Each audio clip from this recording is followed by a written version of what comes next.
I'm going to take you all back to where I was 1 year ago. I was an accounting major, if you can believe that. I failed out of accounting and decided it wasn't going to be the career for me. I didn't really have anywhere else to turn until PDS came along. My roommate, Brandon White, kept on talking about how great it was, and I didn't notice at the time, but he eventually sold me into joining PDS. I guess that's why he's an APM now, but even while in PDS, I felt like I was living from a third-person perspective. I wasn't the student going off on winning sales competitions. I was a student holding the big checks for all their accomplishments. Seeing my peers succeed and do those things made me feel proud and happy for them, but at the same time, I couldn't help but feel disappointed in myself. It just seemed like everyone around me was finding success in their endeavors, but I wasn't. I never got an internship offer. I never became an officer in the student organization I was putting all my time into, and at the end of the day, I just felt like a failure. But it didn't take a lot of time to realize that all it took to be the person I wanted to be was to put in the effort. I learned that from one of my closest friends, Zack Patton, who unfortunately isn't here tonight because he's studying abroad and eating gourmet food in Spain. I bet he's probably Instagramming some food right now and posting perhaps on his story. Those of you that know him know he does that.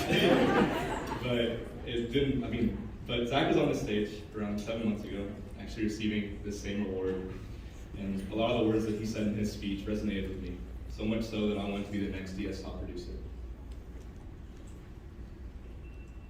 I was sitting somewhere over there that night with No Fist, shout out Rachel and George, they're here tonight, and listening to Zack's journey and his speech, he proved to me that someone like myself could be up here tonight if I just put in the right amount of work. Fast forwarding to this semester, sales management, I found myself nowhere near achieving the goals I'd set for myself. I was a DSM manager, yet I was one of the last people in my class to hit quota.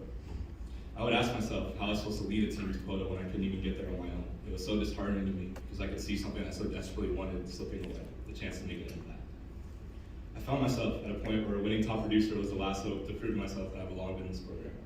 Without my amazing professor, Carl Herman, and our wonderful program managers, Liz and Louise, none of this could have been possible.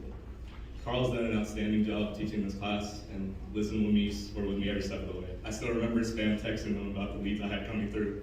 So much so that they had to cut me off on the last day. Through them, I was able to master Zoom info, run through my cadences on Salesforce, and complete over 400 total activities. It got to the point where I practically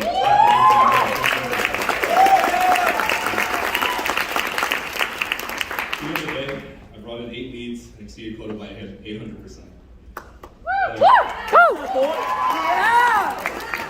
Those numbers couldn't have been possible without the support of my classmates and peers in the programs. One of Randy's webisms was to develop allies because you'll need them. I'm happy to say I've made so many of those women in this program. Emma, Travis, Joe, Trevor, Brandon, Caleb, and many more. All of you guys have been so supportive of me this semester. I truly couldn't have made it up here without you guys. And that reminds me, if you're wearing one of these Molly pins tonight, just know that you made a massive impact on who I am today, and I'll never forget you. We love you, Tim. I mentioned a lot about Zack earlier. He brought in 9 leads for our Sales Institute during his DS race, and I held myself to those numbers during this whole semester, but sadly, I did not reach my goal of beating Zack's record. But in still making it up here tonight, I guess you could say I failed the task successfully. There would be so many days where I would wake up and think, maybe I should take a break from DS today, but I check the dashboard and see Dana killing it in activities and the competition right on my tail. Love you, Tim. To say the least, that break never happened. You guys kept effort and work kept me motivated to keep the train going. Michelangelo, one of the most famous sculptor in history, said that every block of stone he worked on had a statue inside that was waiting to be free. I believe every single one of you has that dog in you. If it's not already out, you just feel there's some sculpting. To wrap all this up, to the first semesters and incoming PS students that felt like I did a year ago, disappointed, frustrated, overwhelmed by failure, you can change all of that next spring. Put in the effort and bet on yourself. If you ever feel like it's hopeless and want to quit, never give up. I want to make myself a resource for anyone who wants to make the DS journey or just needs help. You guys know where to find my number. To all the second semesters, you guys have become a second family to me. And not going to class every Monday and Wednesday to see everyone next semester, it's going to be a massive change. I'm not exactly ready for it. But I'll truly miss all of you. But maybe our journey isn't over yet. I don't have a doubt that every single one of you will be successful in the endeavors that you pursue, because simply I've seen it firsthand every day in PES. You guys are truly one of the most motivated and driven groups of people I've ever met. And I don't know, maybe one day we'll all end up on one of our private islands for a reunion. Yeah.